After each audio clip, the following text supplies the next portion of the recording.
Gumi ya roƙa wa 'yan bindiga gafara daga gwamnatin tarayya. Za ku ji yadda banki ya ɗibga asarar dala miliyan 500. Najeriya ta kama hanyar tarwatsewa ga dangadan, inji Abdulsalamu Abubakar. Taron G7 zai mayar da hankali ne kan ɗumamar yanayi da COVID-19.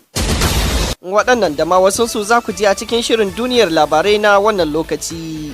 Yau Asabar 20 ga watan biyu shekarar 2021. Sunana Isa Sadaran Dawa zan jagoranci gabatar muku da shirin. Sai ku biyo mu sannu a hankali.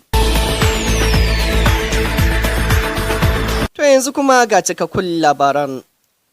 Shahararren malamin addinin Islama Gumi ya yi kira ga gwamnatin tarayya da ta ba 'yan fashin da ke son yin sulhu idan har za a magance matsalar tsaro dama a halin yanzu.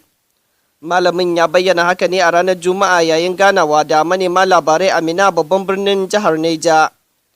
Wannan ya faru ne bayan malamin ya ziyarci sansanin wasu 'yan fashi da ke aiki a jihar Neja.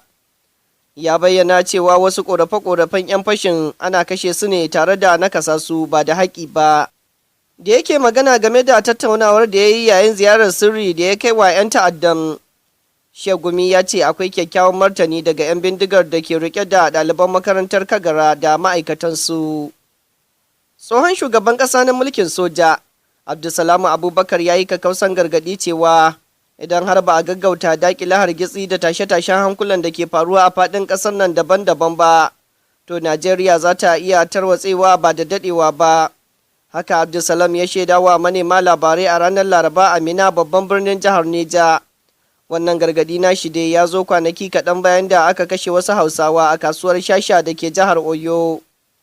Duk da dai Hausawa ne aka kashe kuma aka ƙona musu dukiya a faɗan da ake kallo na ƙabilanci ne, su kuma gwamnonin Najeriya ta bakin gwamnan Kebbi Abubakar Bagudu sun ce ba faɗan ƙabilanci ba ne ba. Haka kuma a cikin makon da ya gabata ne gwamnan jihar Bauchi da na Benue suka yi zazzafar caccakar baki dangane da batun tsaro a ƙasar nan.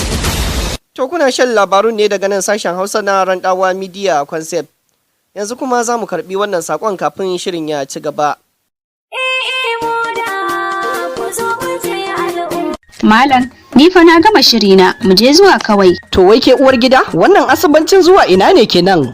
Moda mana, maganar sayan kayan kawa da na kawata gidajenmu. Na sani, ai wajen sayayyar kenan, kama daga mutanen garin Katsina da ƙauye har ma tsallaken ƙasar Nijar. Ba shakka masu sayayya a Moda su ne masu guzurin farin ciki. A Moda akwai atamfofi falla-falla, shaddoji galla-galla, material gangariya, leshi na fita tsara, jaluluwa na zamani, jikunan mata, takalman mata, kayan shafa cosmetic, zaruruwa da kayan ɗinki, GSM wayar hannu da dangoginta, sinkin takalman maza, takalman kwallo, kuloli 'yan gaske, kayan kicin na musamman, kayan yara maza da mata, kayan Islamic chemist na mata, kayan ƙawata ɗaki kala-kala, labulaye masu launi da kyau kala-kala, ledar tsakar ɗaki, kafet, sarƙoƙi da 'yan kunne suna nan akan titin zuwa babban masallacin Juma'a na garin Katsina. Daga tsallaken Yamba suna kallon tsohuwar ma'aikatar yada labarai a nan cikin birnin Katsina. Ga kuma lambobin wayar su kamar haka: 081 11 14 91 90.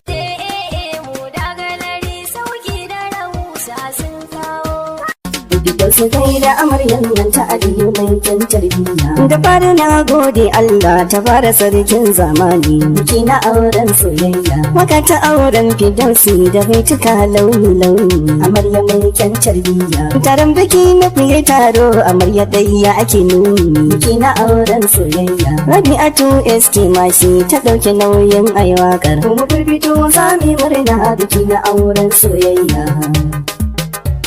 Bikin su kai da amaryan nan ta aliyu mai kyan tarbiyya. To barkamu da dawowa. Idan muka leƙa a ƙasashen Turai kuwa za mu ji cewa taron G7 zai mayar da hankali kan ɗumamar yanayi da cutar COVID-19.